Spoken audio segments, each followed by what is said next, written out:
I'd like to welcome you to the Exeter Historical Society. Thank you for coming out on this very, very cold night. We're glad to see you're warming up all of our chairs. I am Laura Martin. I'm the program manager for the Historical Society.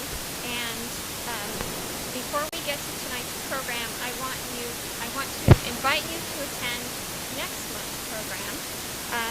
On Tuesday, February 3rd, right here, we will be having a program on Exeter architecture, a tour by longtime resident and retired UNH professor Joan Pratt. So we're hoping that you can make it to that. I want to thank Heather and Peter Smith for tonight's refreshments and for the historical photography exhibit in the library.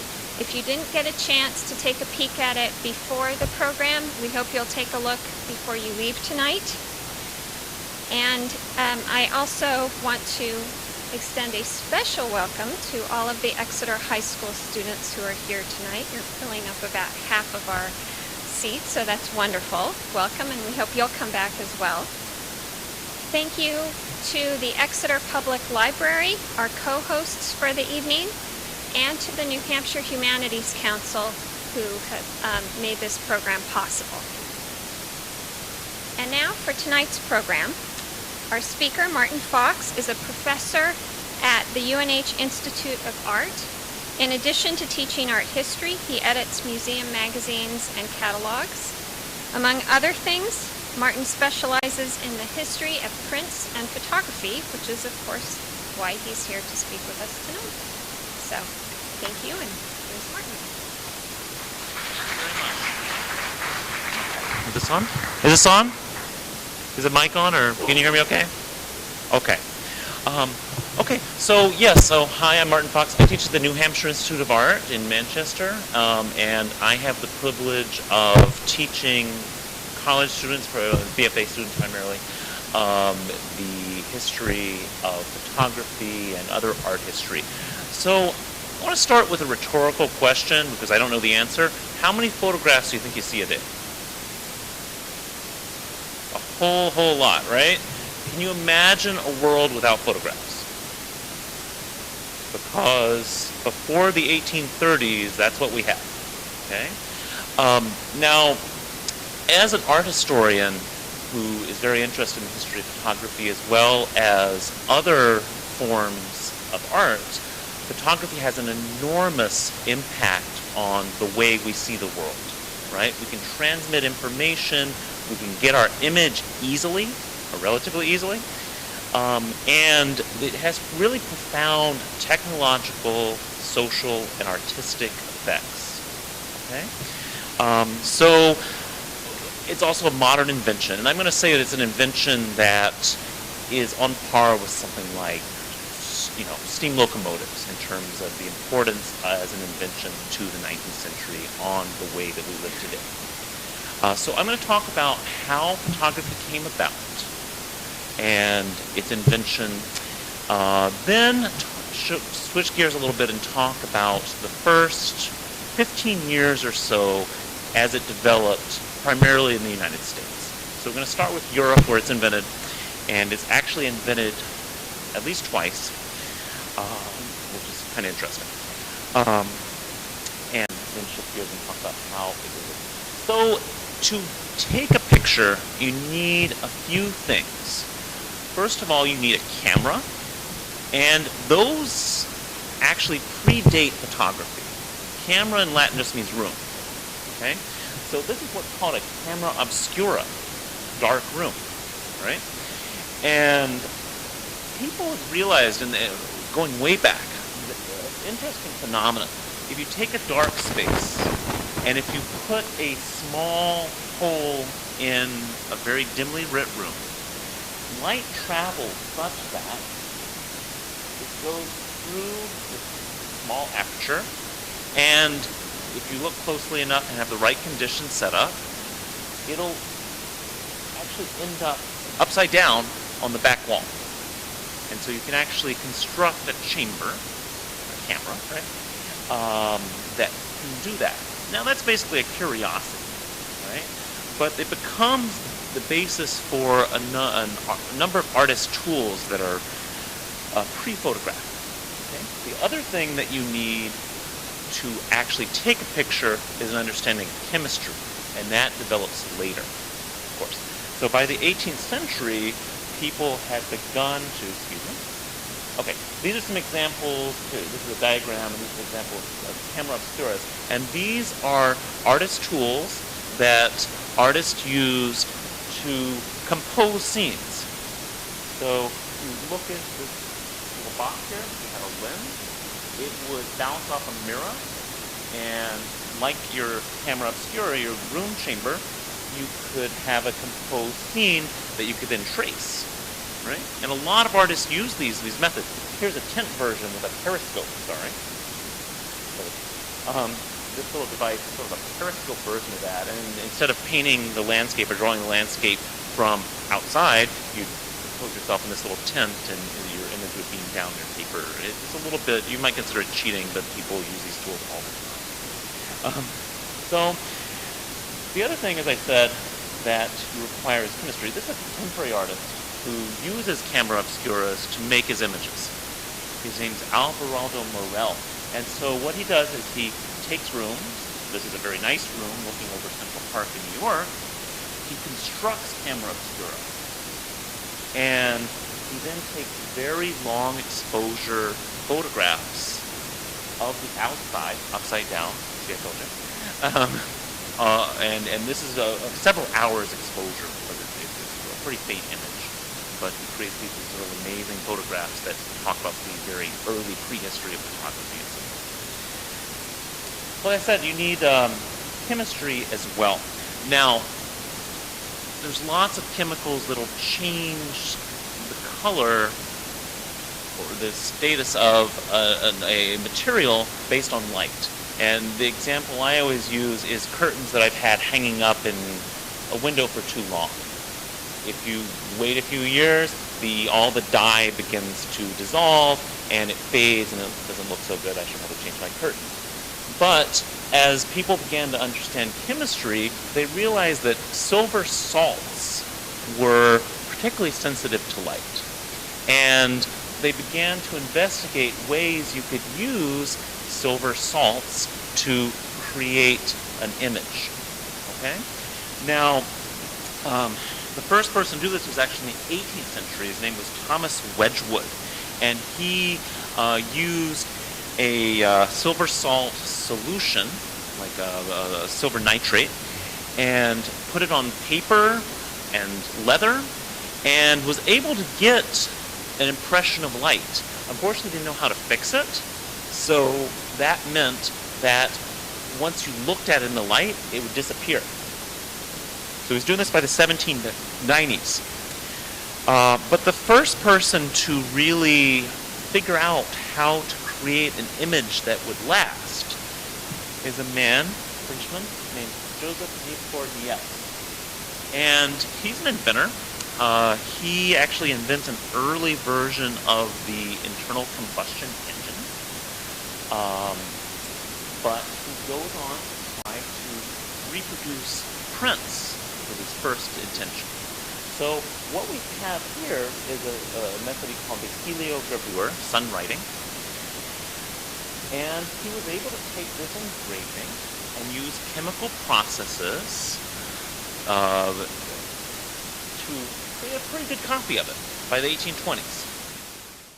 Not commercially viable, not viable as a work of art, but it's first, so we'll give that some credit. And he spends the rest of his life trying to figure out how to make an image that is sensitive enough, that is fast enough to work as photography. The other thing that's really interesting about this photograph is that we know the exposure is over 8 hours. Any idea why? It's a little tricky. Do you see what's illuminated? That side of the building has sunlight directly on it. So does that building, right? Which means that a good amount of time has passed, right?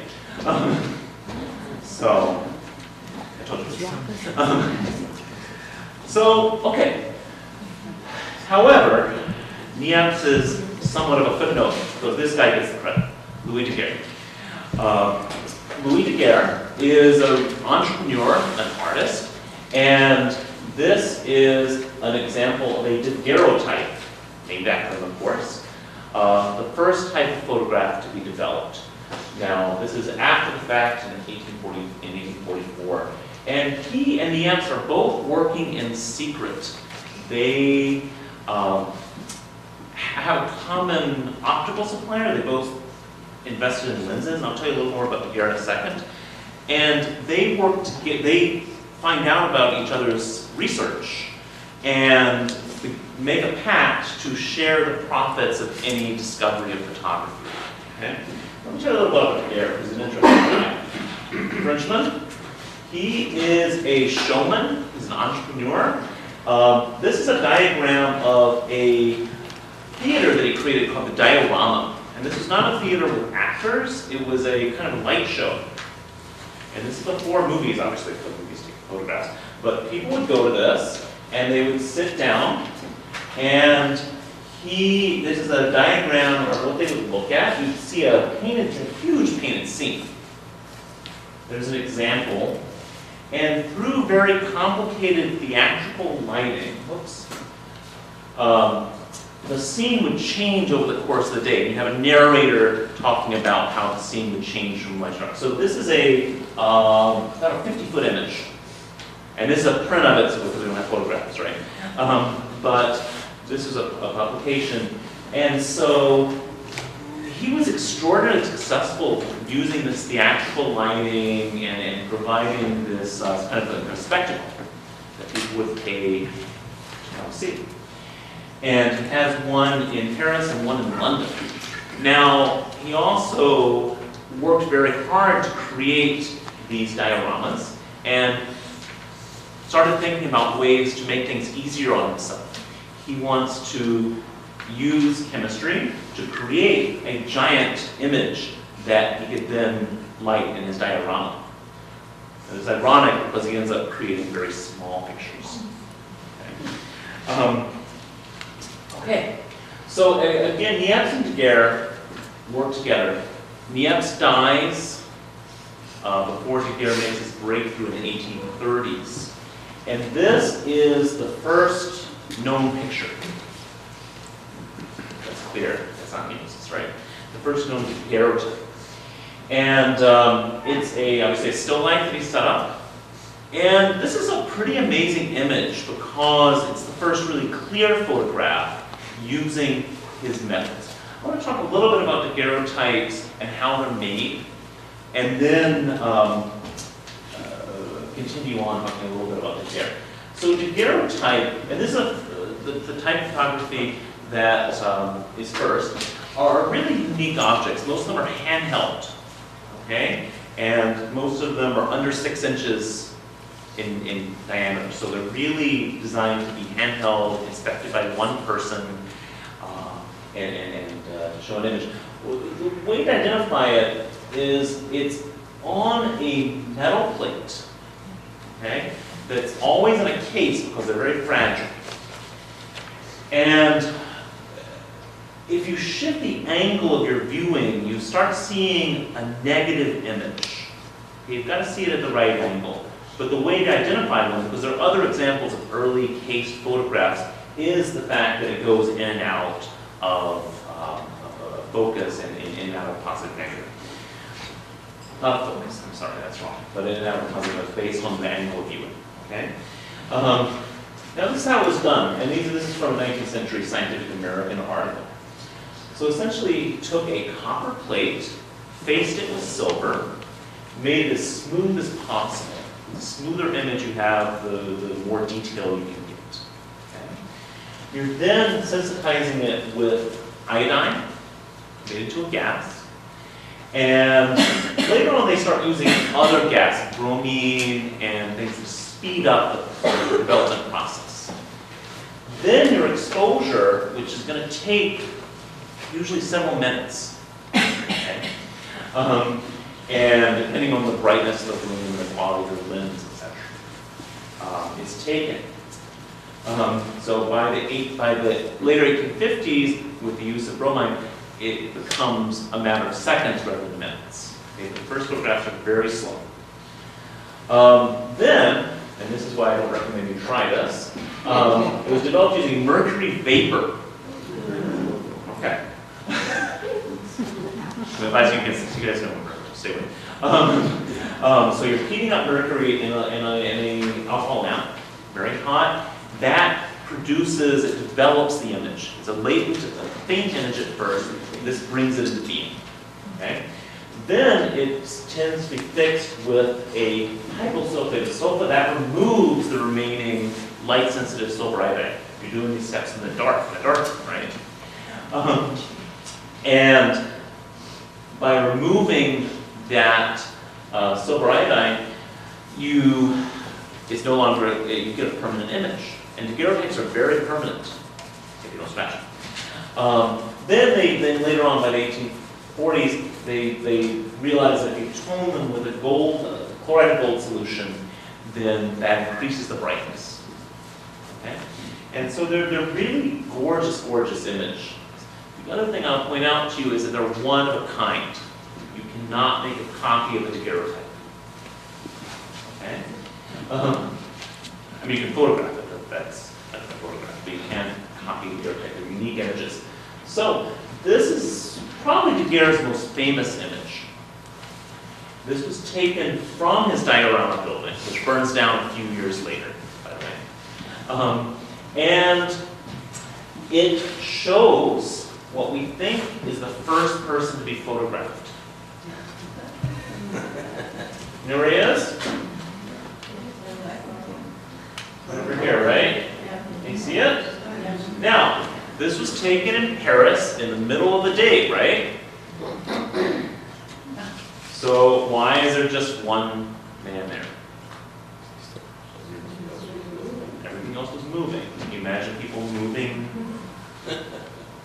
Carts moving, horses moving, then this guy stays still. People think that maybe he's getting a shoe shine. I've heard other arguments that he's at a well, yeah, getting water, which actually makes a little more sense. Oops, there he is. And there he is. There he is. Right? What do you think? Water pump or shoe shine? People said shoe shine. I think it's a water pump.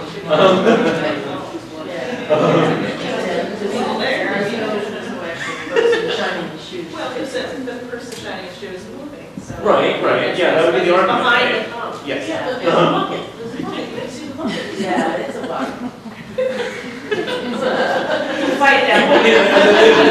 This parallels the fight in the literature that's going on. This is so important. So by the way, this is still a secret. Daguerre isn't telling anybody about his process. Okay? He hits it by 1837, 1838. He's perfecting his process. He's not telling anyone because he realizes that it's a pretty easy process to copy. And it is. This is, by the way, something I show my students as a trick question, because a lot of them know that first photograph. Here's the scene without that. Less famous. Much less famous. If people go crazy trying to figure this out, here's the exact spot in Paris where it is. There's Google Maps of the spot.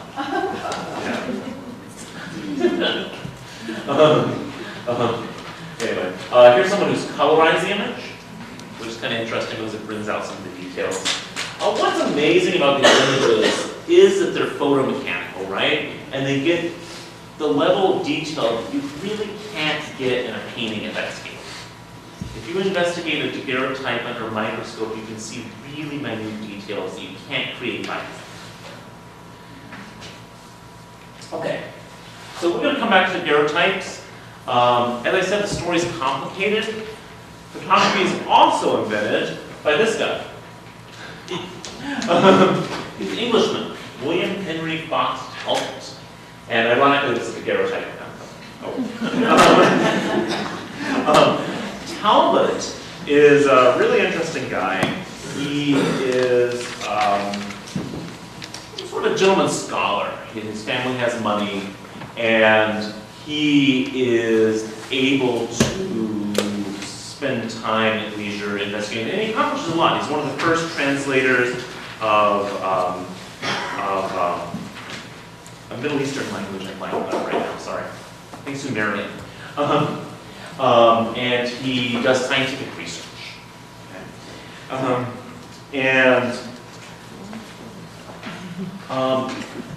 He also is an amateur artist, not a very good one, sorry. He's actually on his honeymoon when he does this. He and his new wife go off to Switzerland. And he actually uses a device like a camera obscura to create this drawing, and realizes that he's not that great as an artist. It's okay. And what he says is, after not being satisfied with his drawing, he says how charming it would be to cause these natural images to imprint themselves durably to remain fixed on paper. It's 1833, okay? So he goes back to England after his honeymoon, and he begins to experiment also with silver salts. And then he begins to experiment not on metal, but with paper. And he creates something that he calls photogenic drawings.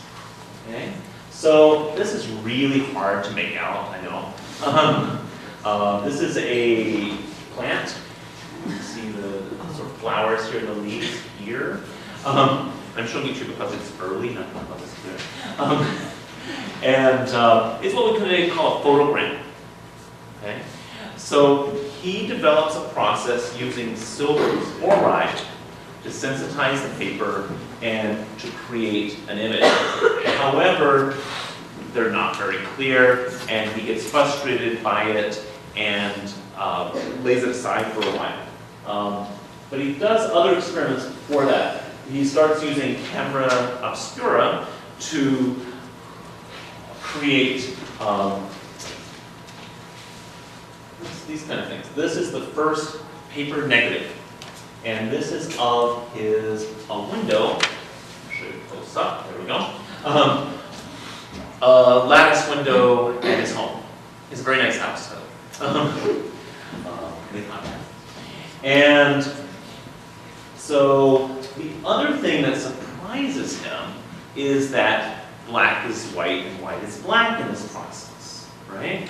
Now he figures that he can create an image by taking the negative and rephotographing it, right?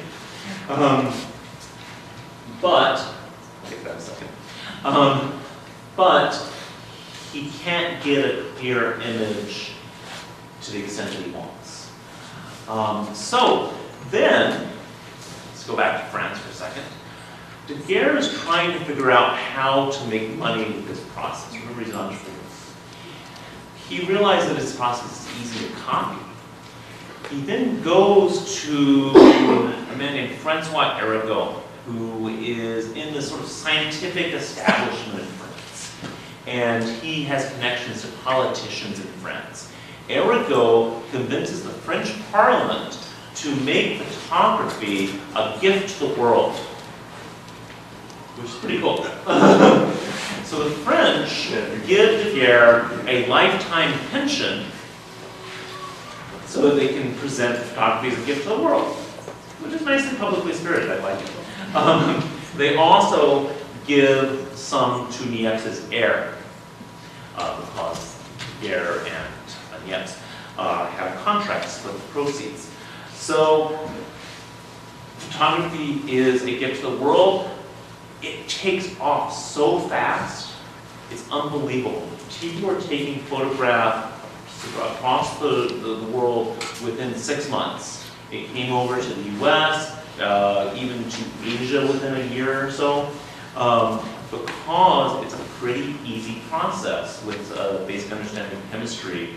And so images proliferate. I'll talk a little bit in the second part of this talk about what kind of images come out of it. But Talbot, realizing that he has at least partially created a part of this wants credit for the scientific breakthrough that Daguerre is getting all the credit for. He then consults with a friend of his named John Herschel, who, by the way, is responsible for the name positive negative.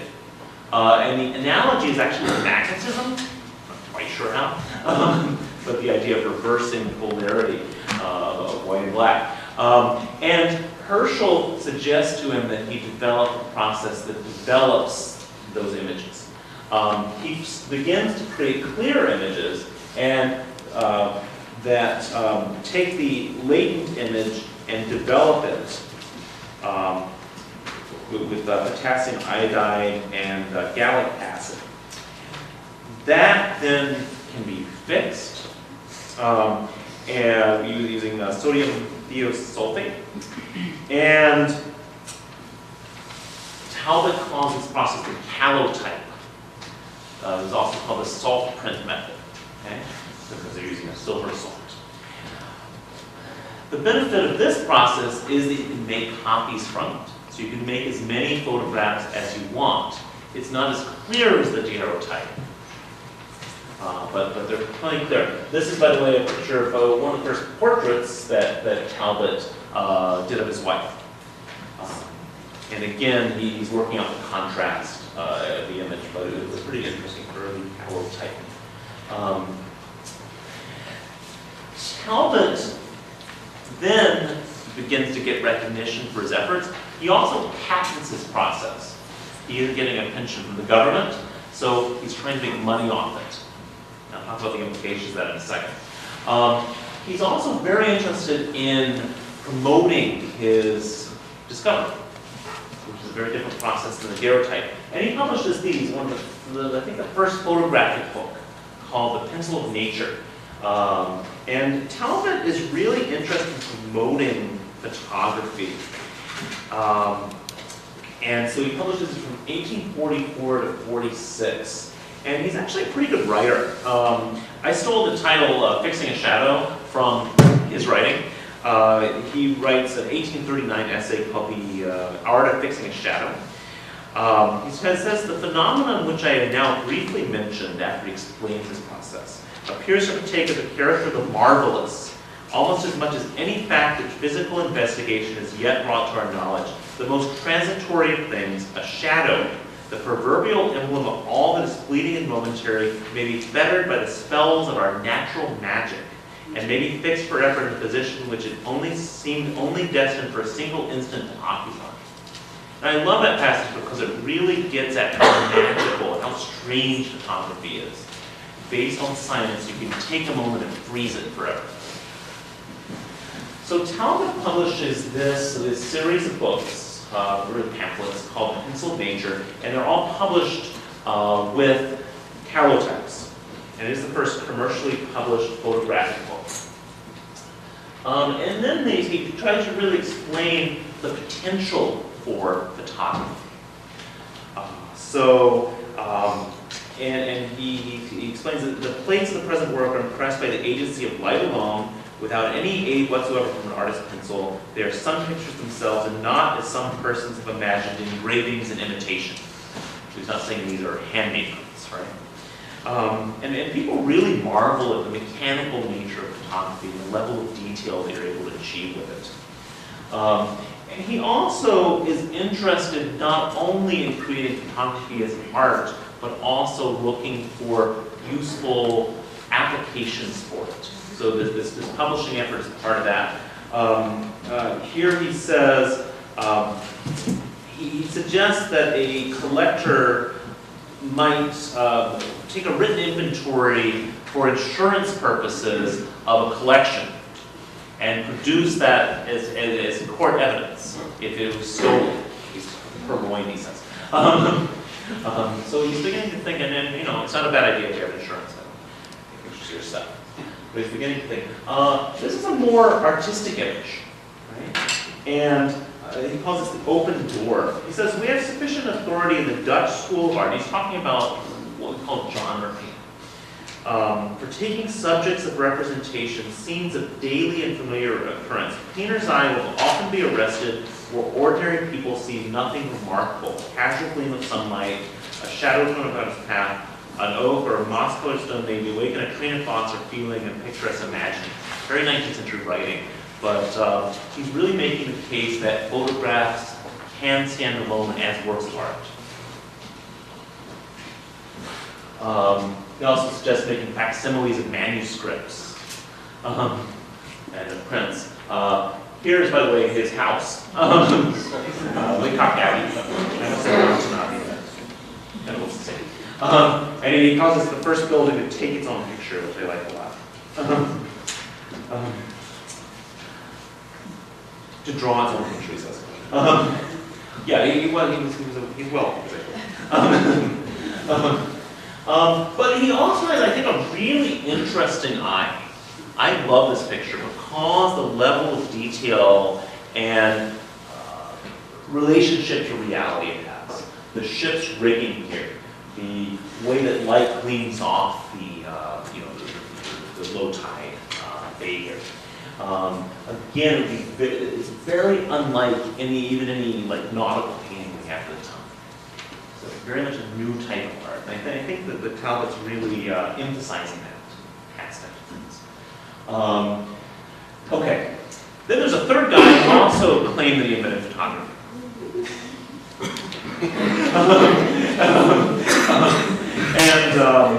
His name is Hippolyte Bayard, a Frenchman. And I'll quickly talk about him, but he's kind of a footnote, but I like this footnote a lot. And he develops a paper-based direct positive process, so he's not using a negative. And the thing I'm showing you here is a photograph that he took, which is in some ways the first fake photograph. He is pretending, because he didn't make any money off his invention, that he's gone and killed himself. So he's posing as himself as a drowned man. This is a self-portrait. And what he says is,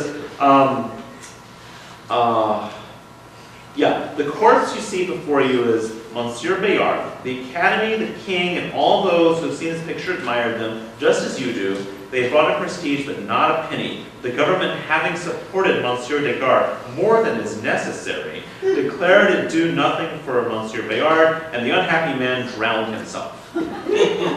So he's presenting this fake photograph, which I find really, at least funny. He lives quite a while after this, so. Is that the earliest selfie, too? It might be. I think so. Because you're performing a selfie, right? I do love it. What's really interesting, if we think about the history of technology, we valorize great inventors, right? With good reason, because they come up with these ideas that change the world. But it's so interesting to see that people have similar ideas at the same time. The society's ready for them. The science has the tools that they need to create. And it's interesting to see how they develop those ideas differently, what impact that has. Okay? How are we doing for time? I don't want to keep you forever. Okay. Maybe about 15, 20 minutes? I think so. Okay, all right. I want to show you a couple more. This is a much later photograph, so I'm cheating a little bit. This is a man named John Herschel, and this was taken in 1865. One of the best 19th century photographers, Julian Margaret Cameron. Herschel is the man who comes up with a positive-negative analogy. He also creates a type of photograph called a cyanotype, which uses iron. This is actually a blueprint. This is what blueprints used to be named.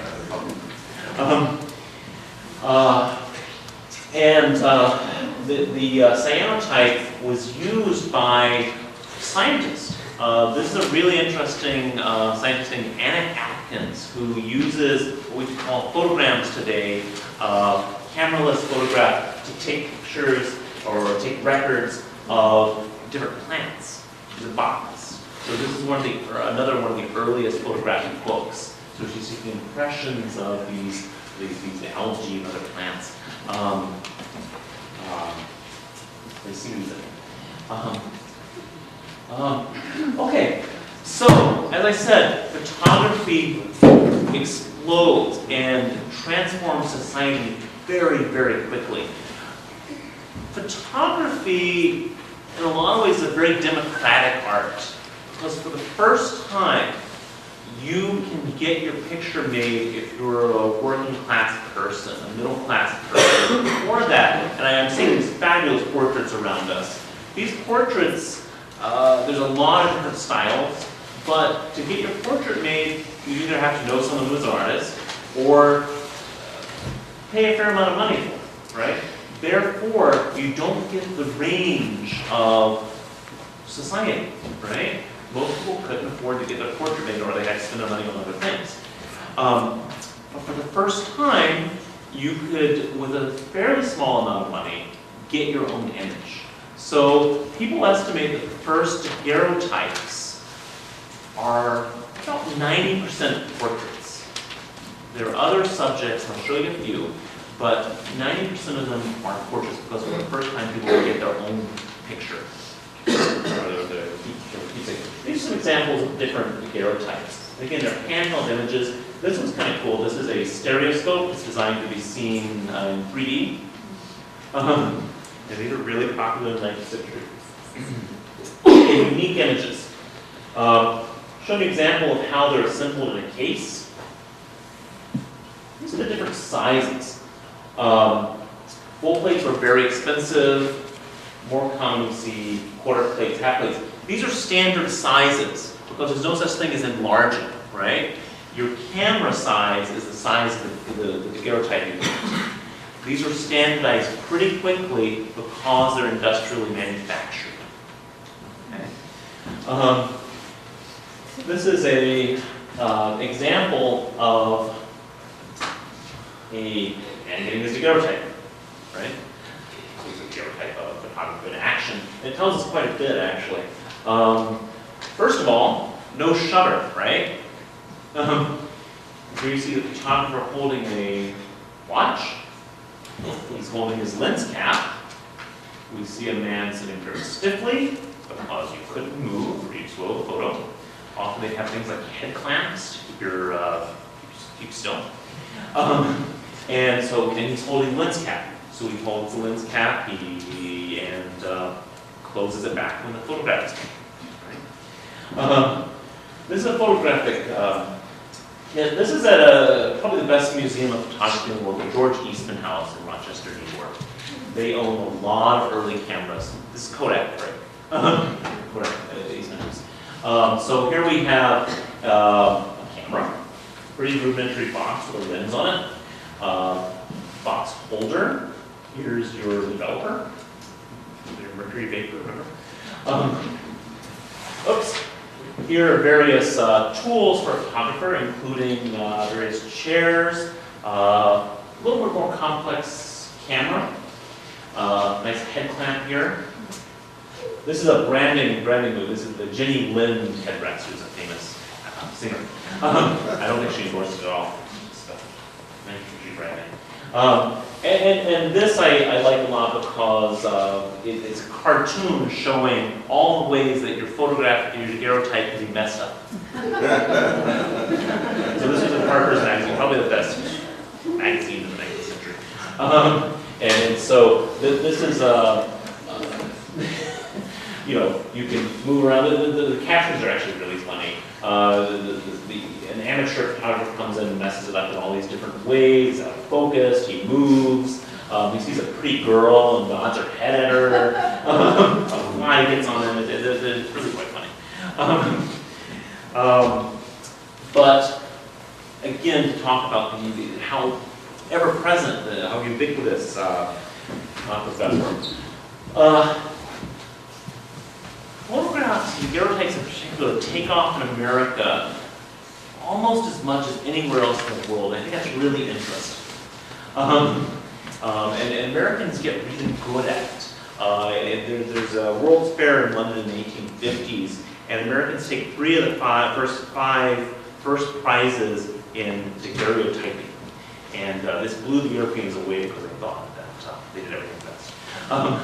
But they're extraordinarily popular in the US. This is Samuel Morse. Okay, so Samuel Morse?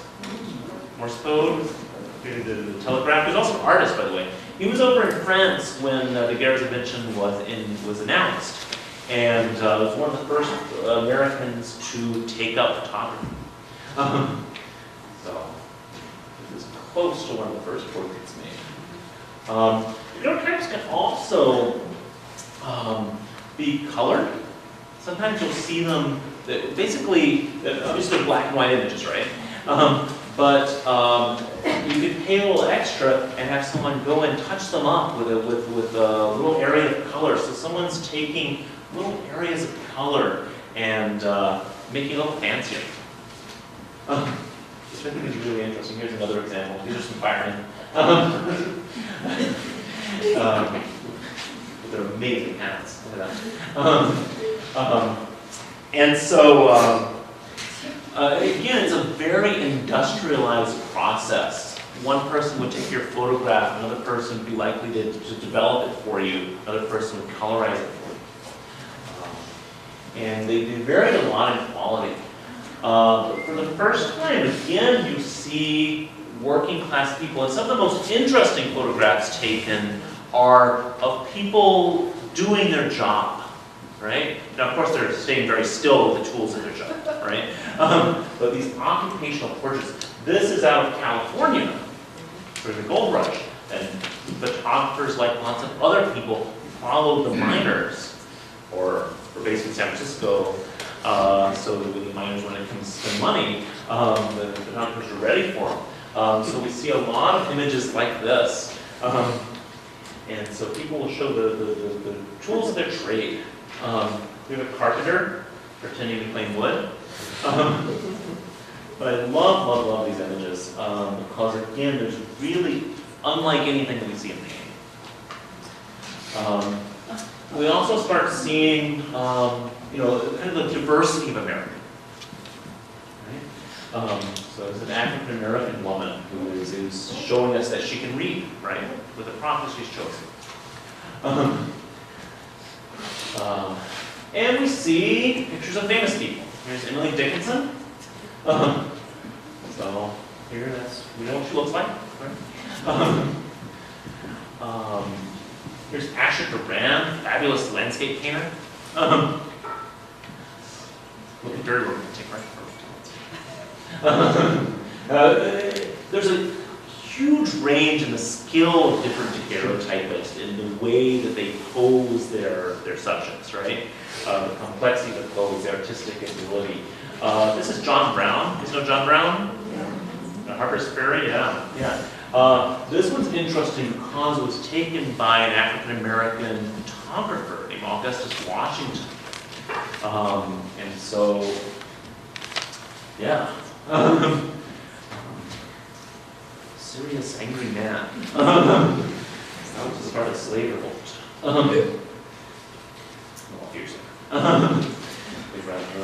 It's Phineas Gage. This daguerreotype we didn't think we had an image of him. Phineas Gage is famous for a very odd reason. Anyone know him? He was famous for surviving a metal rod through his head. Oh yeah. Yeah, that'll.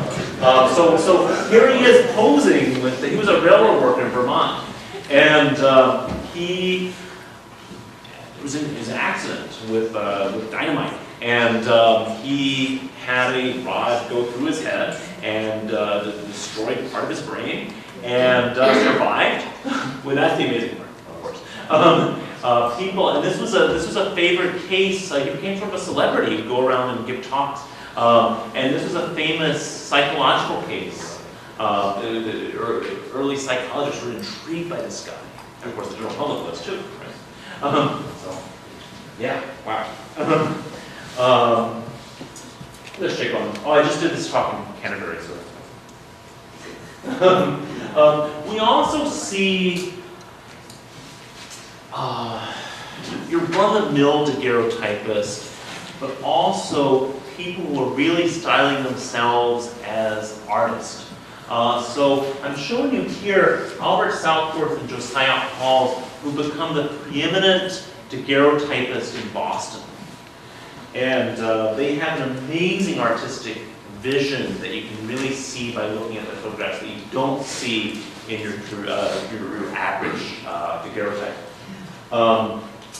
Here is, and so everyone who's in sort of high circles in Boston go and get their photographs, and they're much more expensive than your average daguerreotypist too. But they have this amazing sense of light and composition that you really don't see anywhere else. Here's an ad. I think this is interesting.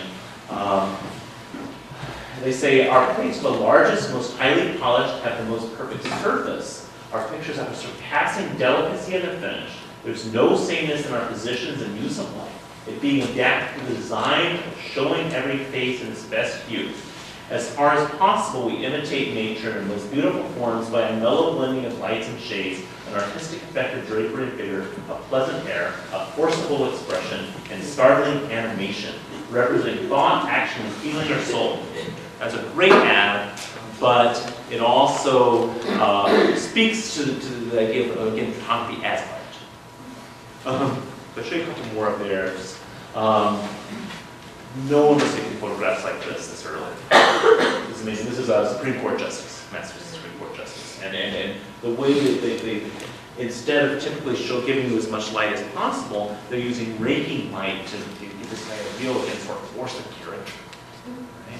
Right? And really show personality that we don't see in just a straightforward kind of image. There's another one by and then we got stuff like this, and I hate to bring it up, but it's kind of the ugly side of the 19th century in many ways.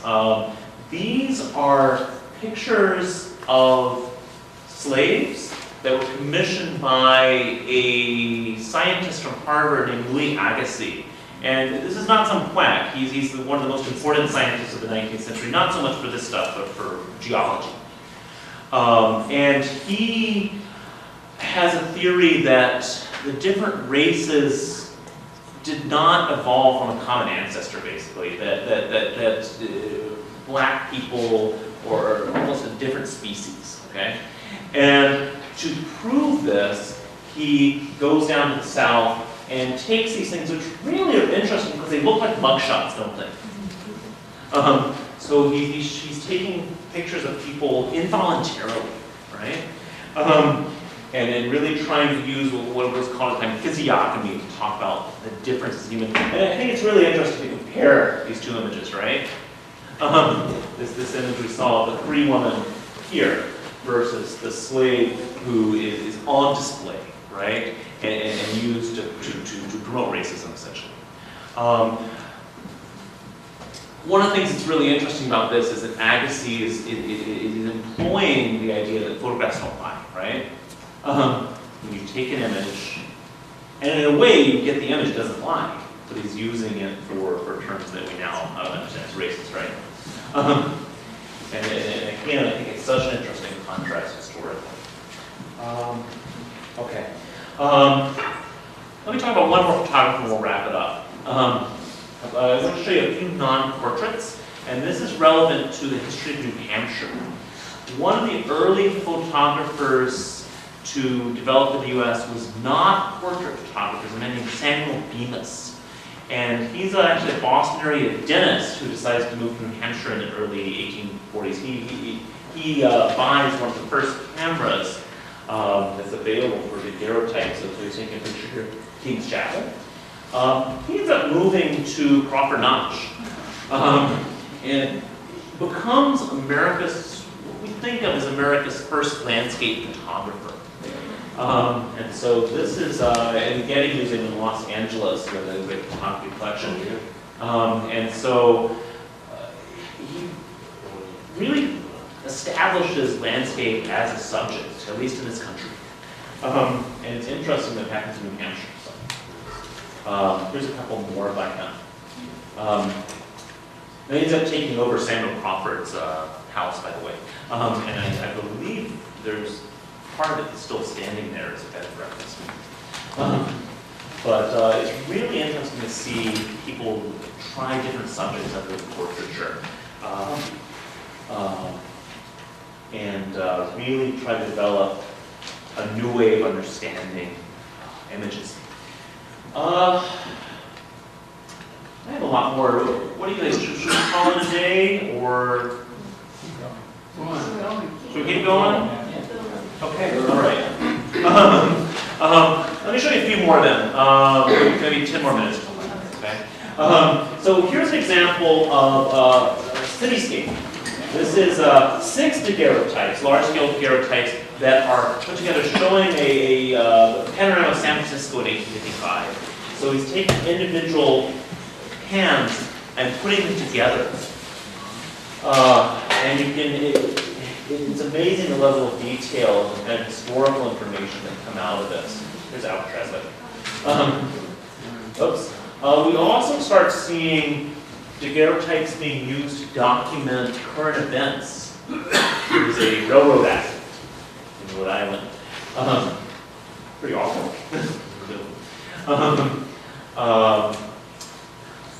Because daguerreotypes can't be reproduced, halotypes can. Prints were sometimes made based on them. So this is a French publication, which is an aquatin, a printing process it's done from photographs called the Daguerrean excursions. And so you can sort of tell this has a photographic source, right? You've got some very talented printmakers converting the scene. Halotypes developed as well as an artistic form, and I want to show you just a couple. These are by 2 Scotsmen, David Octavius Hill and Robert Adamson. They're showing Lady Eastlake, who's one of the first really intelligent writers about the artistic potential of photography. There again, some of the interesting, like Southwood from Hall, is they really see photography as having artistic potential and are really interested in developing that and taking not just straight story photographs, but artistically composed images. Here's another one. Again, Hill is trains the painter. So he takes the compositional elements that he got from that training and brings them to photography. And I just love this picture, the way that he's using the shapes of these girls' heads and the other elements just to make it a fascinating image. People begin to photograph architecture as well. This is actually a French government-sponsored project to document the architecture of France. Arthur named Henri Lessec. And here's taking a picture of Henri Lessec. I'm sorry, this is by Charles Negre, who's taking a picture of his friend on top of the Notre Dame. I love this picture. It's so worthy. Just putting off the gargoyle there.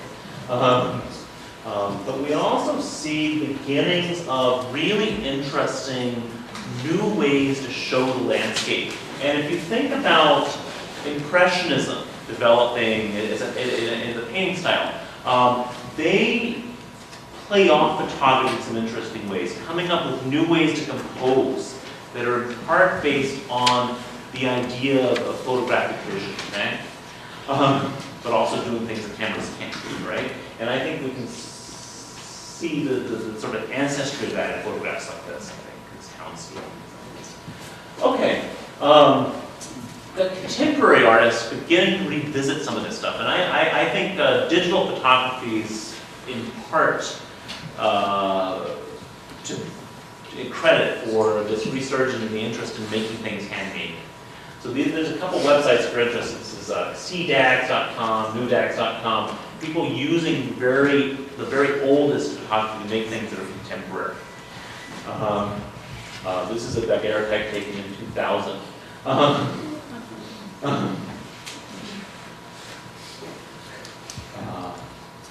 The other artists, photographic artists, are going back to halotype processes. So this photographer named Matthew Brand is taking photographs, and he uses the bodies of water that he uses to develop it, which is very interesting. So, by the 1850s, there's a new process that comes into being called the collodion process, which combines the level of detail with the daguerreotype with the reproducibility of the calotype. And that makes both these processes obsolete.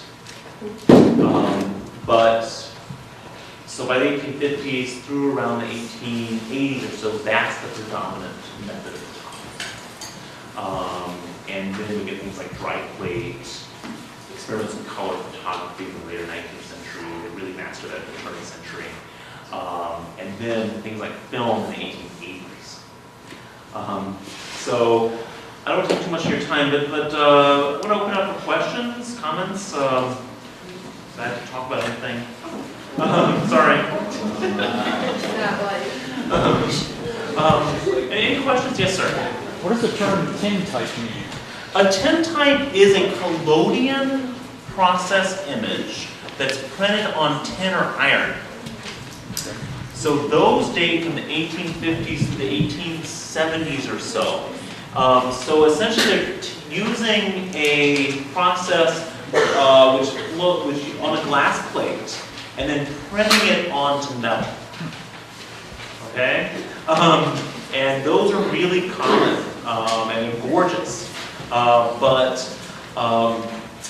it takes some of the characteristics of the daguerreotype, but it's using glass. And you can make copies of it. You can make copies of it, yes. Yes, sir. What's a salted paper print? A salted paper, I'm sorry. A salted paper print is basically a calotype. It's a more general term for a calotype, yes. Because you're taking silver salt and immersing the paper in it, right? Yes, Where do you see photography going in the future? well, I can take a photograph of this, and that's amazing. And digital is not going away, right? However, again, for artistic photographers, I don't think film-based photography is going away either. And there's been a lot of interest in revisiting that and revisiting handmade processes because people want to understand the roots of photography. But it's just a proliferation of techniques, right? So fine art photography will continue, right? You know, since the late 19th century with Kodak, anyone can take a picture, right?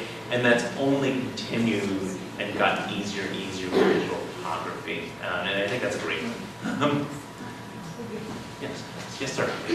That first picture you showed Yes, sir. of the building, it was one you showed before that, you said it was the same picture, but was the detail was Yes. how come the big difference between? Essentially, so that's the Neapsis photograph looking out at the building. I showed you that picture, which was basically taken to show the contrast. So the first picture I showed you, the very metallic looking one, is much closer to what it actually looks like. But I want to show you the second one, which is probably more famous, better known, because it really shows the detail. Essentially, a photographer went in and amped up the contrast a great deal so that we can actually see the details. Does that make sense? Not really? The first picture is what it is. Oh, it's two separate pictures? Yes, sir. Oh. Yes, sir. Yes, sir. The original is what it actually looks like. The other one modifies that so I can show you details. That's essentially it. How was it modified? Essentially, someone's taking a photograph and then they are using the darkroom to make the contrast very apparent. Okay? Sort of like we use a computer to restore a film at the same Something, yeah, essentially, probably with just more with photographic techniques, I guess. Yes, sir. may be strange, but to what degree has digital photography compromised the on-stage photography? I'm sorry, On-stage of photography. the To what degree? honesty. Oh yes, okay, that's fascinating.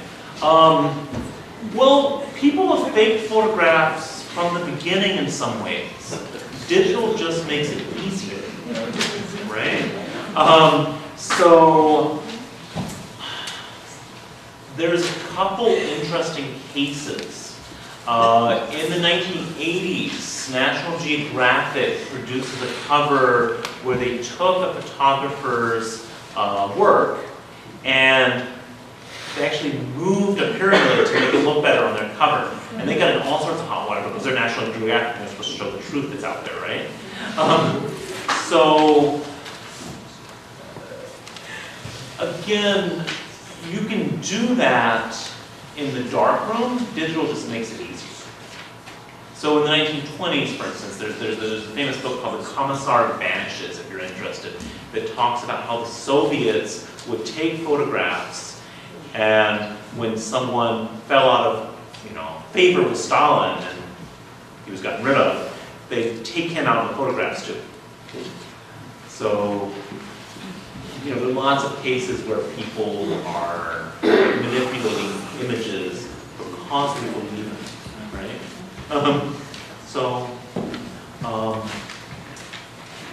If you look at any magazine today, fashion or celebrities, you can almost assume that someone's gone in and changed things. And, there's all sorts of things we can say about that. Sort of getting. Well, I'm just wondering about the outdoor quarter file.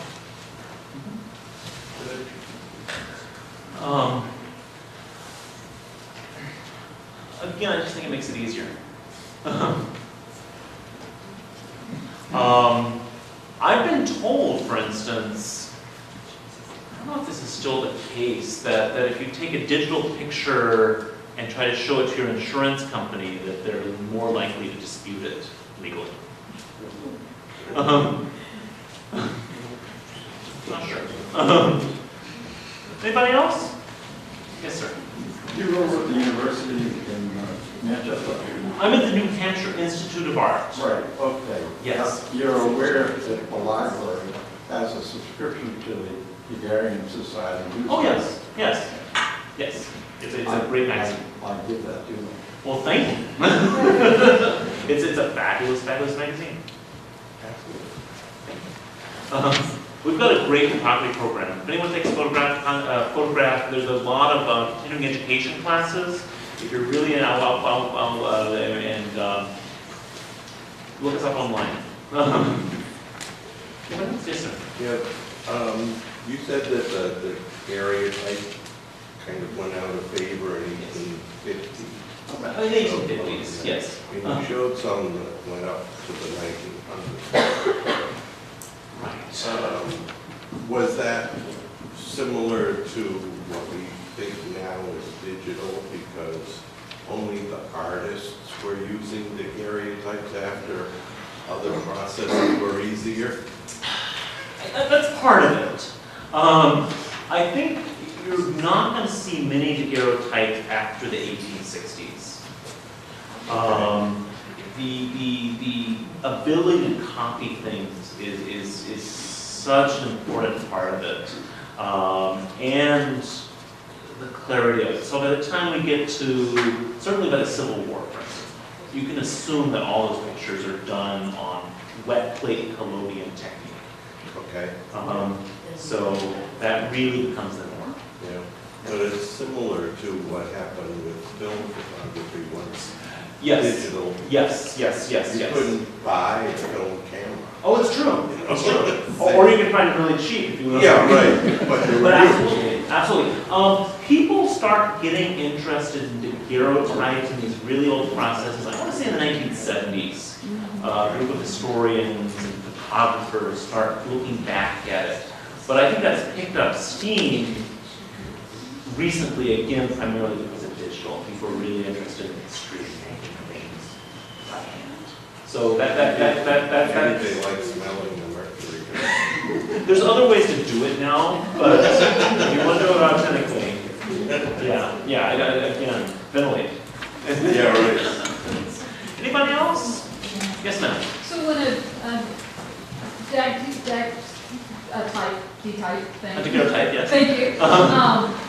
Did they have to develop it immediately, or could they save it and do them singly at a later time? Like, because there were landscape ones, or architecture ones. I mean, did the gentleman have to turn around and bring all those materials with him? No. To process? No, you wouldn't have to do it immediately. If you put it back into your plate holder and kept it dark, you'd be okay. Now, with the next technique, the wet plate collodion technique, you would have to develop it immediately. So if we look at pictures of the Civil War, all of those photographs took a portable darkroom. Some people like Matthew Brady and Alexander Gardner would have to have a wagon with them, with a little darkroom and a bunch of chemicals and whole plates of glass. Or the photographers of the West. There's fabulous photographers of the West, people like Carlton Watkins, who were taking treks down to the Grand Canyon, Yellowstone, and places like that. They would have to carry all this stuff on mule. And for the collodion technique, again, late 1850s, 1880s or so, you'd have to develop it probably within 10-15 minutes before it dried. But for the Ghetto Types, no. Anybody? Yes, sir. You see this person shadow pit. Yes. Was that common language, or because the Indians out west, the Americans, identified Edward Curtis as shadow pit? Yes. Shadow pit. Yes, it's a fabulous idea. Edward Curtis, fabulous 19th century photographer who really specializes in documenting the Native Americans. I love his work. If you're interested in it, probably look him up. Yeah. But I think that's a term just given to him. Yes. Anybody? Yes, sir. Could they, with these old plates, could they make them ahead of time, like the collodion plate, and then use them, or did they have to make them up right before they? Yes. Both the collodion plates as well as the daguerreotype plates, they were industrially manufactured. And again, the Americans developed ways to do it in massive quantities that the Europeans took up later, but the American innovators figured out how to mechanize that process and make the smoothest probably. So if you could make those before, keep them in a very dark box and load it in a dark room, and you can have it beforehand, yes. But then you sensitize it and then use it, right? Anybody?